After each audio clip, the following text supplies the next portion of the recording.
So hey buddies, welcome back to the 10वीं education. तो आज हम लोग एक और चैप्टर पढ़ने वाले हैं हमारी ज्योग्राफी बुक का, जो कि ये chapter second, forest and wildlife resources. तो आई होप आपको पहले वाला जो फर्स्ट चैप्टर था हमारा वो आपको समझ में आया होगा। एंड कोई डाउट हो तो आप मुझसे कमेंट सेक्शन में पूछ सकते हैं। मैंने आपको बोला था ये चीज़, एंड आई होप आपने एनसीईआरटी की रीडिंग भी की होगी। तो या अब हम सेकंड चैप्टर को स्टार्ट करते हैं। तो हम लोग एनसीईआरटी रीडिंग के साथ एक्सप्लेनेशन चलेगा हमारा। ओके, तो शैल वी स्टार्ट। ठीक है, तो हमारी एनसीईआरटी रीडिंग हम करेंगे। तो हमारा सेकंड चैप्टर का फर्स्ट पेज नंबर 14 आप ओपन करिए और फिर आप मेरे साथ साथ उसको पढ़ें। ठीक है। We share this planet with millions of other living beings starting from microorganism, bacteria, lichens to banyan trees, elephants and blue whales. हमारा जो अर्थ है ना, उसके अंदर बहुत सारे लिविंग बींग्स हैं जो कि एक साथ यहाँ पर रहते हैं, जैसे कि माइक्रो ऑर्गेनिज्म हो गए, बैक्टीरिया हो गए, लाइचाइन्स मतलब होता है काई, जिसको हम मॉस भी बोलते हैं। ठीक है। ट्रीज, एनिमल्स, ब्लू व्हेल्स से हम लोग डिनोट कर रहे हैं एक्वेटिक एनिमल्स को। ठीक है। तो हम सारे टाइप के ऑर्गेनिज्म हमारे यहाँ पे अर्थ में रहते हैं। This entire habitat that we live in has immense biodiversity. We human along with all living organism form a complex web of ecological system in which we are only a part and very much dependent on this system for our own existence. Basically हमारे अर्थ में बहुत सारे living beings रहते हैं, या फिर हम बोल सकते हैं बहुत डिफरेंट टाइप की बायोडाइवर्सिटीज़ होती है। बायोडाइवर्सिटीज़ क्या होती है मुझे कमेंट में बताएंगे, बायोडाइवर्सिटी क्या होती है।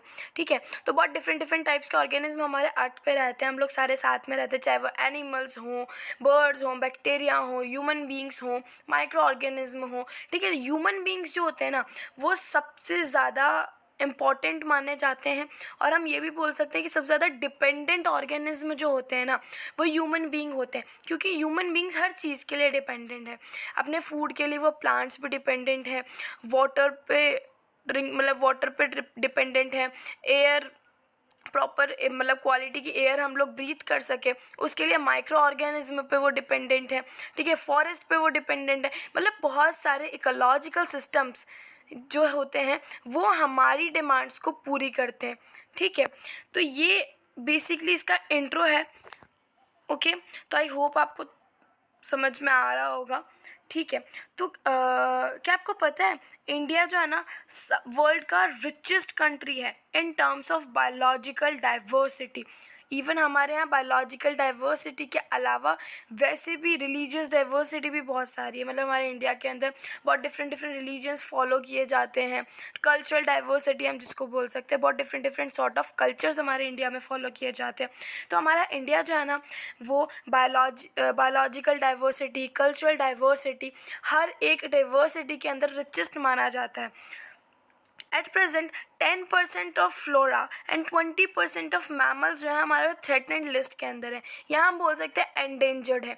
एंडेंजर्ड किनको बोलते हैं, या एक्सटिंक्टेड एनिमल्स या मैमल्स किनको बोलते हैं, जो कि बेसिकली बहुत ही अंत तक आ चुके हों, या जो बिल्कुल एक तरीके से ख़त्म हो चुके हों, राइट, जो अब दिखते नहीं हो, जो मिलते नहीं हो, जो फाउंड आउट नहीं हो सकते हो अभी, उनको बोलते हैं हम लोग एक्सटिंक्टेड या फिर एंडेंजर्ड या थ्रेटेंड एनिमल्स या मैमल्स। ठीक है। तो cheetah, pink headed duck, mountain quail, blue whale, Bengal tiger, Asiatic wild dog और भी ऐसे बहुत सारे हमारे मैमल्स हैं जो कि एक्सटिंक्टेड है या एंडेंजर्ड है। ठीक है। हमारे बुक के अंदर भी बहुत सारे नाम दे रखे हैं उन सब के, राइट। उसके अलावा आपको पता है 73 स्पीसीज़ होती हैं, जिनके अंदर 9 species of mammals, 18 species of birds, 26 species of reptiles मतलब जो रेंग के जो चीज़ें जो जानवर चलते हैं, जैसे सांप हो गया, छिपकली हो गई, right. And 20 species of amphibians वो एनिमल्स होते हैं जो कि वाटर पे भी रह सकते हैं और लैंड पे भी रह सकते हैं। तो आप मुझे कमेंट में बताइए कि एम्फीबियंस कौन कौन से टाइप ऑफ मैमल्स होते हैं, या कौन कौन से मैमल्स जो हैं वो एम्फीबियंस के अंदर इंक्लूड होते हैं। ठीक है। तो ये हमारे मैमल्स हैं जो कि बहुत ही एंडेंजर्ड लिस्ट के अंदर माने जाते हैं। अब हम पढ़ते हैं प्लांट्स, कौन कौन सी प्लांट की स्पीसीज़ है जो कि एंडेंजर्ड है। First the Malabar mahogany, red sandalwood, musli, ebony, bird's foot और भी बहुत सारी हमारी एनसीईआरटी के अंदर दे रखी हैं, तो आप उनको एक बार रीड करिएगा। ये सारी स्पीसीज़ है जो कि एंडेंजर्ड है। अप्रॉक्सीमेटली 1300 से 1500 स्पीसीज़ जो है ना वो एक्सटिंक्शन में है, राइट, मतलब बिल्कुल ख़त्म होने की मात्रा में हम उनको मान सकते हैं। अब हम लोग ये जो बॉक्सेस दे रखे हैं, वैनिशिंग फॉरेस्ट, और जो हमने इससे पहले वाला था बायोडाइवर्सिटी या बायोलॉजिकल डाइवर्सिटी, ये जितने भी बॉक्सेस हैं ना वो उसको हम लास्ट में एंड में कवर करेंगे, ठीक है। तो उससे पहले हम लोग पढ़ने वाले हैं कि क्या क्या कैटेगरी है प्लांट्स और एनिमल्स की, जो कि IUCN ने डिस्क्राइब की है या फिर क्लासीफाई की है। IUCN क्या है? International union for conservation of nature and natural resources, ठीक है। तो इन्होंने कुछ स्पीसीज़ को क्लासीफाई किया है, जिसमें है normal species, endangered species, vulnerable species, rare species, endemic species and extinct species. Okay, तो बेसिकली अब इनको हम रीड करने वाले हैं। तो हमारी नॉर्मल स्पीसीज़ क्या होती है? ये नॉर्मल वर्ड से क्लासीफाई हो रहा है कि जो स्पीसीज़ नॉर्मली हम देख सकते हैं जो सर्वाइवल में रहती है, जैसे कि कैटल्स हो गई, seal, pine, rodents etcetera. Endangered species कौन कौन सी होती हैं? जो कि बिल्कुल एक्सटिंक्ट हो चुकी हों या फिर जो बहुत ज़्यादा डेंजर में हो, जो थ्रेटन लिस्ट के अंदर इंक्लूडेड हो, उनको हम एंडेंजर्ड स्पीसीज़ बोलेंगे। These are species which are in danger of extinction. The survival of such species is difficult if the negative factors that have led to a decline in their population continue to operate. The examples of such species are black buck, crocodile, Indian wild ass, Indian rhino, lion-tailed macaque, Shanghai, okay, and etc. तो ये हमारी endangered species हैं। अब vulnerable species क्या होती हैं? Vulnerable मतलब basically हम यहाँ पे डिफाइन कर सकते हैं एज अनसेफ स्पीसीज़, ठीक है। These are species whose population has decline to levels from where it is likely to move in to the endangered category in the near future if the negative factors continue to operate. ये वो species होती है जो कि धीरे धीरे decline हो रही हैं, जो कि सेफ़ नहीं है, ठीक है, वो एंडेंजर्ड की कैटेगरी में जा रही है और आगे आने वाले फ्यूचर में बिल्कुल पूरी तरीके से ख़त्म हो जाएंगे। उन वाली स्पीसीज़ को हम किस में रखते हैं? वल्नरेबल स्पीसीज़ के अंदर। The examples of such species are blue sheep, Asiatic elephants, Gangetic dolphin etcetera. तो आपने एक टर्म यहाँ पे नोटिस किया होगा, एशियाटिक। तो आप मुझे बताइएगा एशियाटिक का मतलब क्या होता है। I will check it in comment section, okay. तो नेक्स्ट हम पढ़ते हैं हम रेयर स्पीसीज़। रेयर क्या होता है? जो बहुत रेयरली होता है या कम हम जिसको बोल सकते हैं, या बहुत कभी कभी मिलने वाला, ठीक है। Rare species with small population may move into the endangered or vulnerable category if the negative factors affecting them continue to operate. ये वो स्पीसीज़ होती हैं जो कि स्मॉल पॉपुलेशन की होती है, राइट, वो स्पेसिफिक जगह में रहती हैं और स्मॉल पॉपुलेशन होती हैं और बहुत अनसेफ होती हैं, धीरे धीरे वो डिक्लाइन होने की उसमें होती हैं, कैटेगरी में चल जाती हैं, उनको रेयर स्पीसीज़ हम बोल सकते हैं। The examples of such species are the Himalayan brown bear, wild Asiatic buffalo, desert fox and hornbill etcetera. Okay, endemic species क्या होती हैं? आपने इस एंडेमिक वर्ड को सुन के कोई एक और वर्ड याद आ रहा होगा, जो कि अभी हमारे कोरोना के टाइम पीरियड को हम बोलते थे पैंडेमिक। एंडेमिक और पैंडेमिक में क्या डिफरेंस होता है? That's a homework question. तो आप मेरे को प्लीज़ लिख के बताएं कि एंडेमिक और पैंडेमिक में क्या डिफरेंस होता है। अगले वीडियो में मैं आपको क्लियर आउट करूँगी क्या मतलब होता है इसका, ओके। तो एंडेमिक स्पीसीज़ बेसिकली वो होते हैं जो लिमिटेड एरिया में रहते हैं, या फिर हम जिनको बोल सकते हैं इंट्रोवर्ट टाइप के जो होते हैं, जो अपने में रहने वाले टाइप के होते हैं, right. These are species which are only found in some particular areas. ये स्पीसीज़ कुछ पर्टिकुलर एरियाज़ में ही मिलती हैं और ये आइसोलेटेड रहती हैं बाय नेचुरल और जोग्राफिकल बैरियर्स। या तो नेचुरली ये लोग आइसोलेटेड रहते हैं या फिर इनकी खुद की मतलब बाउंड्रीज होती है, विद इन दी बाउंड्रीज ये रहते हैं। जैसे कि species are the Andaman teal, Nicobar pigeons, Andaman wild pig, mithun in Arunachal Pradesh, okay और आप मुझे और एग्जांपल्स बताइएगा इसके। उसके अलावा हमारा जो सिक्स्थ स्पीसीज़ है वो है एक्सटिंक्ट स्पीसीज़। तो एंडेंजर्ड, थ्रेटन्ड, एक्सटिंक्ट, ये जो वर्ड्स होते हैं ना ये सिमिलर है कहीं ना कहीं, ठीक है। और इस एक्सटिंक्ट स्पीसीज़ का मतलब होता है वो स्पीसीज़ जो अब एग्जिस्टेंस में नहीं है, जैसे dinosaurs. These are species which are not found after searches of known or the likely areas where they may occur. A species may be extinct from a local area, region, country, continent, or the entire earth. Example of such species are the Asiatic cheetah, pink-head duck. तो वापस एक और term हमारा वही term repeat हुआ, Asiatic. तो आप मेरे को लिख के बताना एशियाटिक क्या होता है। ओके तो अब हम पढ़ेंगे कि क्या क्या नेगेटिव फैक्टर्स हैं जिसकी वजह से हमारे फ्लोरा और फौना का डिप्लीशन हो रहा है, ठीक है। What are the negative factors that cause such fearful depletion of the flora and fauna.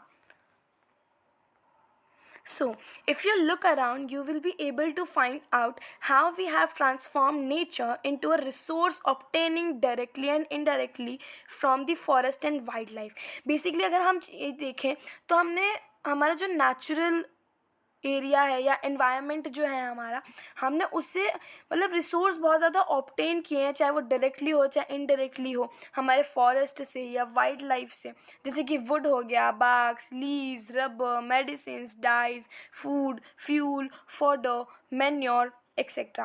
So it is we ourselves who have depleted our forest and wildlife. तो ह्यूमन बींग्स जो होते हैं ना वो सबसे ज़्यादा रिस्पॉन्सिबल हैं हमारे वाइल्ड लाइफ और फॉरेस्ट के डिप्लेशन के लिए।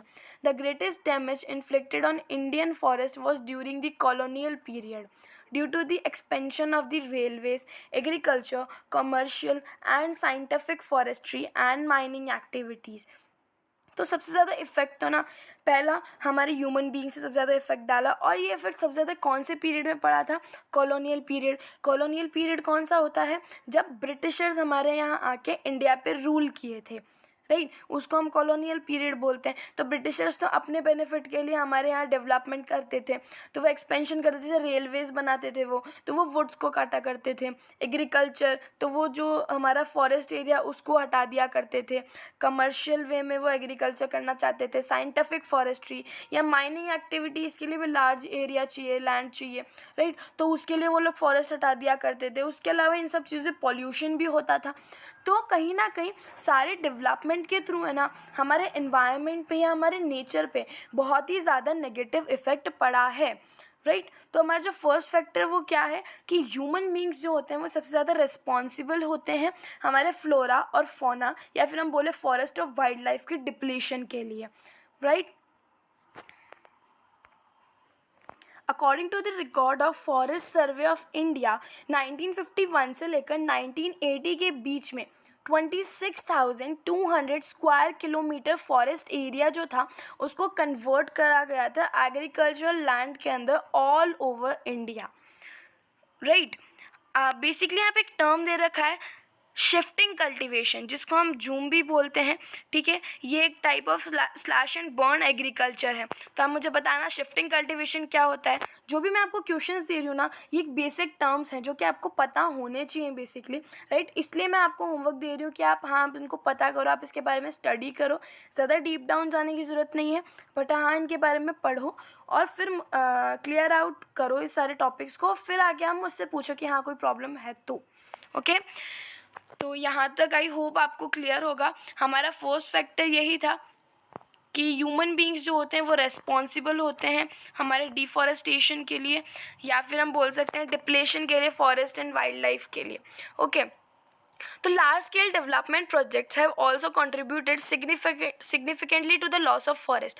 हमारे जो लार्ज स्केल डेवलपमेंट प्रोजेक्ट्स हैं मतलब बहुत ही बड़े पैमाने पे जो भी हमारे डेवलपमेंटल प्रोजेक्ट्स होते हैं, जैसे डैम्स बनाना या फिर रिवर वैली प्रोजेक्ट्स होते हैं या माइनिंग होते हैं या बिल्डिंग्स बनाना, कंस्ट्रक्शन का काम करवाना, राइट, जितने भी लार्ज स्केल डेवलपमेंट होते हैं ना इससे कहीं ना कहीं हमारा फॉरेस्ट लॉस होता है, क्योंकि लैंड चाहिए होता है। लैंड चाहिए तो आपको फॉरेस्ट क्लियर आउट करना पड़ेगा, राइट। तो कहीं ना कहीं इन सब चीज़ों से भी बहुत ज़्यादा इफ़ेक्ट पड़ता है हमारे एनवायरनमेंट पे, Okay, so for constructing large scale projects, it contributed in forest loss as the forest area is cleared for the development projects such as Narmada Sagar project, which was held in Madhya Pradesh, in which 40,000 hectares of forest is used.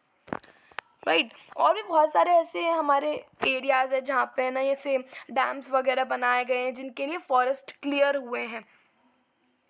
Many foresters and environmentalists hold the view that the greatest degrading factors behind the depletion of forest resources are grazing and fuel wood collection. हमारे जो environmentalist होते हैं और जो Forester's होते हैं उनके according ऐसा है कि सबसे ज़्यादा जो इफ़ेक्ट हमारे नेगेटिव इफेक्ट जो पड़ता है जिसकी वजह से फ्लोरा फोना का डिप्लेशन होता है वो होता है ग्रेजिंग और फ्यूल वुड कलेक्शन.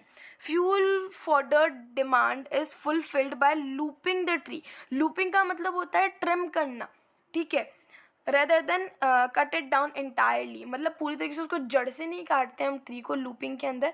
बेसिकली बस आपने कभी देखो ट्रंक रखा रहता है ऊपर से बिल्कुल सर्कुलर शेप में वो कटता है, राइट, तो उसको हम लूपिंग बोल सकते हैं.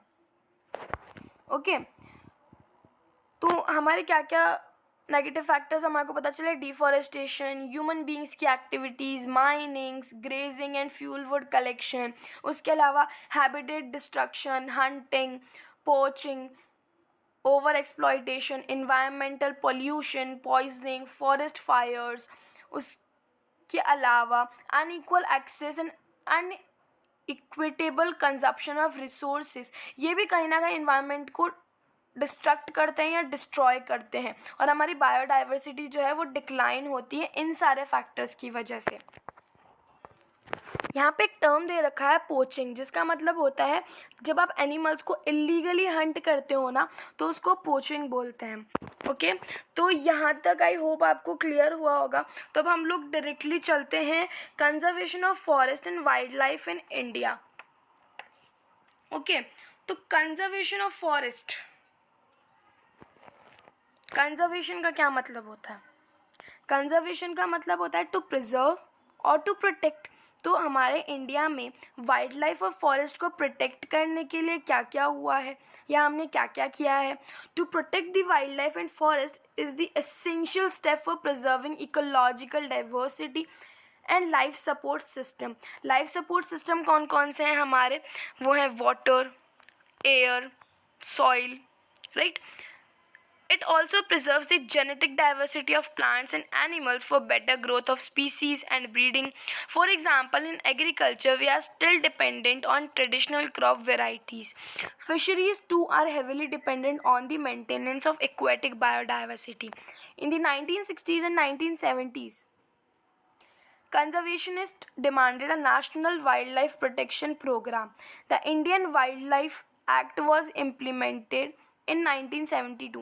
1972 के अंदर हमारे इंडिया के अंदर एक एक्ट इनेक्ट हुआ था जो था the Indian wild life act of 1972, right.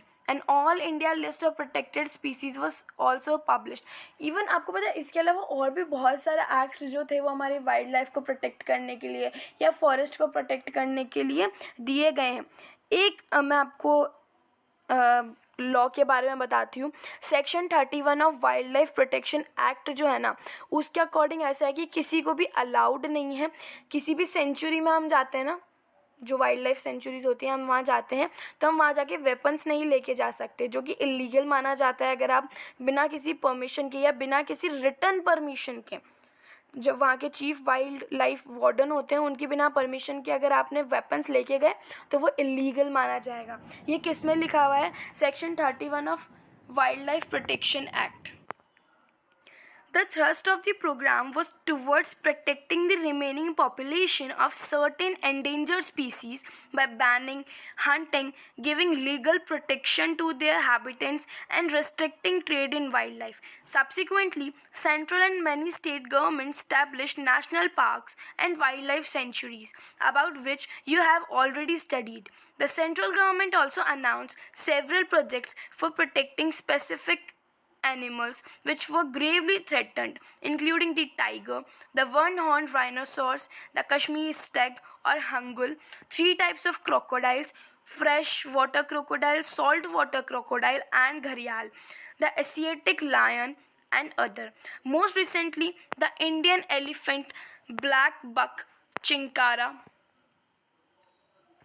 the great Indian bustard, and the snow leopard, etc., have been given full or partial legal protection against hunting and trade throughout India.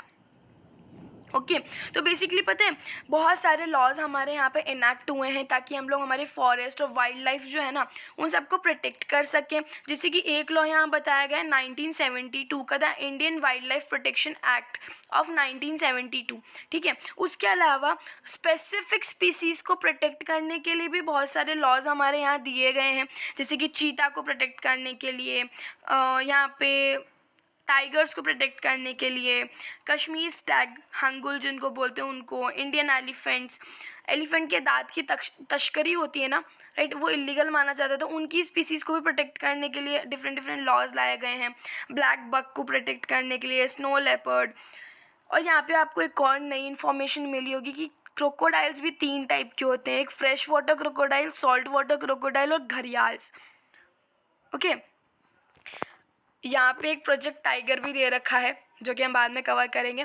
तो देख लो, मतलब वही होता है कि बहुत सारे डिफरेंट एक्ट्स लाए गए हैं स्पेसिफिक स्पीसीज़ को बचाने के लिए भी, या ओवरऑल वाइल्ड लाइफ और फॉरेस्ट को प्रोटेक्ट करने के लिए, right. The conservation projects are now focusing on biodiversity rather than on a few of its components. Conservation projects जो होते हैं वो biodiversity पे ज़्यादा ध्यान दे रहे हैं instead of focusing on a measure or some specific components. There is now a more intensive search for different conservation measures. और बहुत सारी intensive हमारी search भी हो रही है conservation measures के लिए. Increasingly, even insects are beginning to find a place in conservation planning.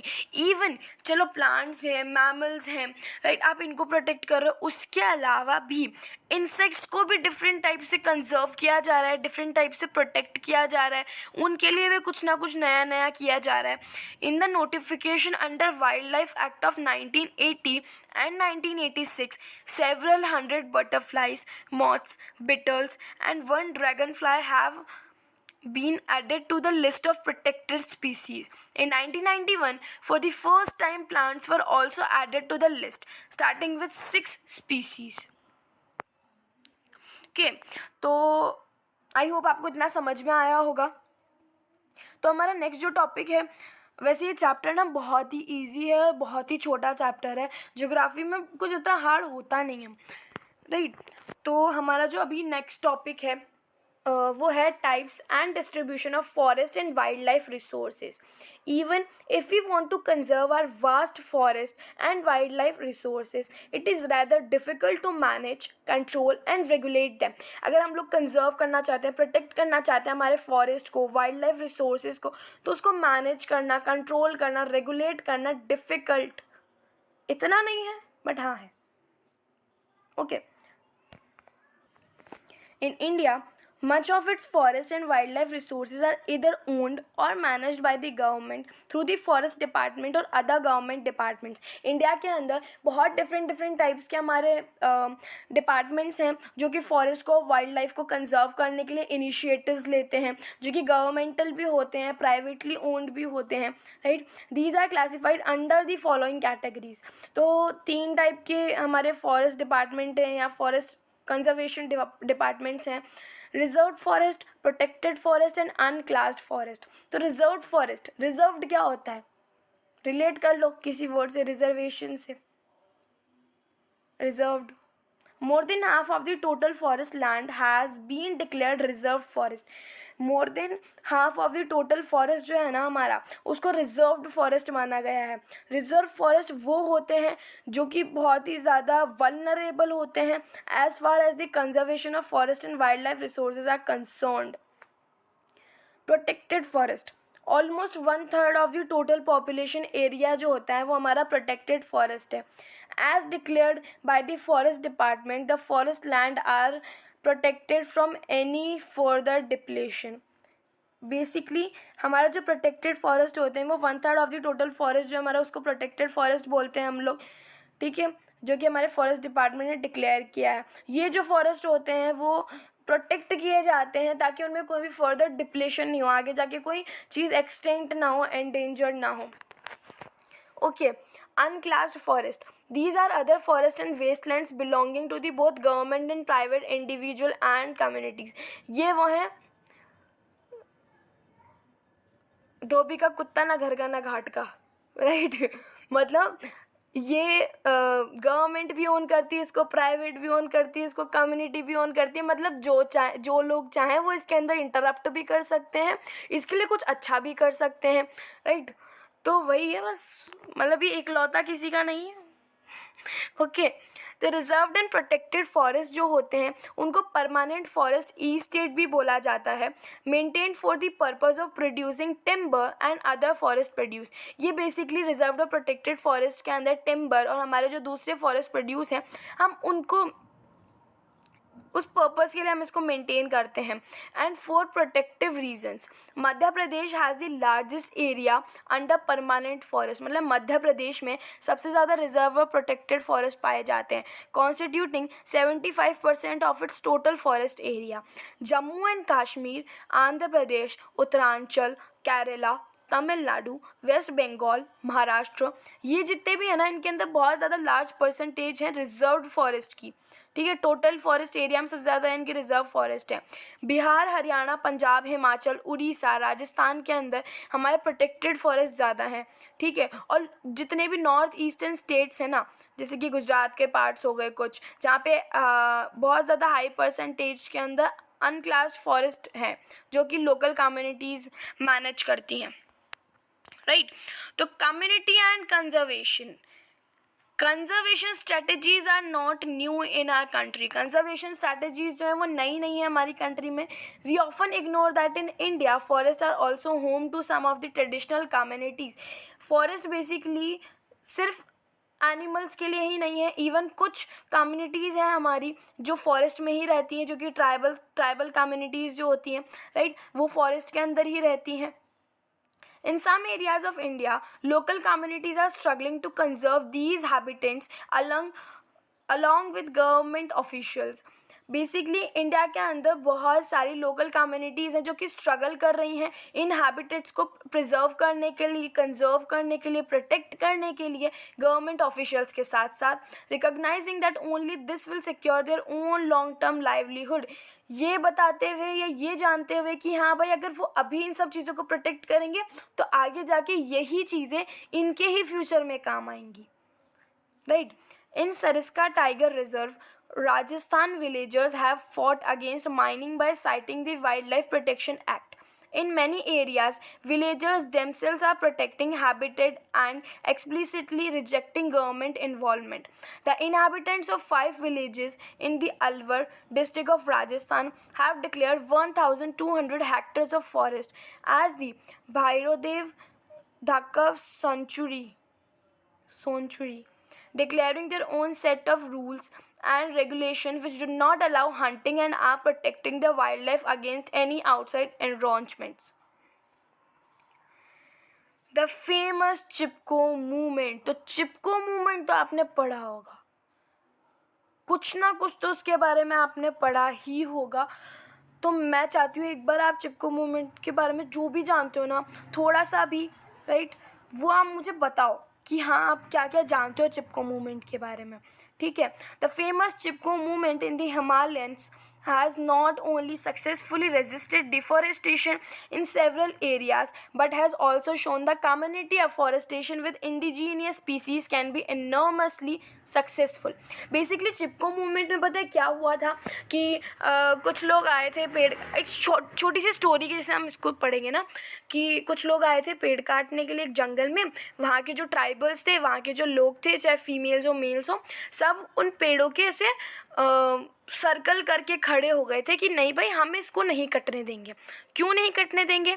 क्योंकि जो ये ट्रीज़ हैं, जो ये फॉरेस्ट है, वो हमारा सर्वाइवल है, हमारा लाइवलीहुड है, तो हम कैसे इसको कटने देंगे? अगर ये कटा तो फिर हम कैसे रहेंगे? ये सोच के जो वहाँ जो विद इन दी फॉरेस्ट जो लोग रहते थे, वो लोग उन ट्रीज़ को, उन फॉरेस्ट को प्रोटेक्ट करने आ गए थे। यही हमारा चिपको मूवमेंट था बेसिकली, राइट। ऐसे बहुत सारे और भी मूवमेंट्स हमारे यहाँ पे हुए हैं, जैसे बीज बचाओ आंदोलन, नवदन्या और भी बहुत सारे हैं. In India, joint forest management programme furnishes a good example for involving local communities in the management and restoration of degraded forest. The program has been in formal existence since 1988, when the state of Odisha passed the first resolution for joint forest management. JFM depends on the forest formation या local institution के formation पे that undertake protection activities mostly on degraded forest land managed by the forest department. In return the members of these communities are entitled to intermediary benefits like non timber forest producers and share in the timber harvested by successful protection.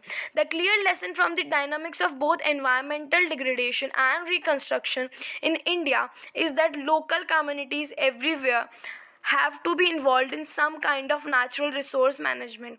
But there is still a long way to go before local communities are at the center stage and decision making, except only those economic or development activities that are people centric, environment friendly and economically rewarding. तो I hope आपको ये chapter समझ में आया होगा. तो एक बार हम लोग क्विक रिवीजन कर लेते हैं. ठीक है, तो हमारा जो अर्थ है उसके अंदर बहुत सारे माइक्रो ऑर्गेनिज्म होते हैं, जैसे बैक्टीरिया हो गया, trees, animals, blue whales, human beings, और बहुत सारी बायोडाइवर्सिटी हमारे यहाँ पे है, जैसे varieties of animals, plants, fungi और अदर लाइफ्स, राइट, जो भी लिविंग चीज़ें हैं हमारे यहाँ पे. ह्यूमन्स जो है वो सबसे ज़्यादा डिपेंडेंट ऑर्गेनिज्म माने जाते हैं, क्योंकि वो हर चीज़ के लिए डिपेंडेंट हैं. हमारी जो दूसरी चीज़ें हैं, राइट, जो एग्जिस्टेंस में है उन सब के ऊपर. बहुत सारी हमारे थ्रेटेंड एनिमल्स हैं या एंडेंजर्ड एनिमल्स हैं. At present 10% of flora and 20% of mammals जो हैं वो थ्रेटेंड लिस्ट के अंदर इंक्लूडेड है. मैमल्स जैसे कि चीता हो गया, माउंटेन क्वेल हो गया, pink headed duck, Bengal tiger, और हमारे प्लांट्स के अंदर आ गया मुसली, ebony, bird's foot, red sandalwood etcetera. बहुत सारी स्पीसीज है जो कि एंडेंजर्ड मानी जाती है. हमारे IUCN के अकॉर्डिंग प्लांट्स और एनिमल्स को कैटेगराइज किया गया है 6 स्पीसीज़ के अंदर: normal species, endangered species, vulnerable species, rare species, endemic species and extinct species.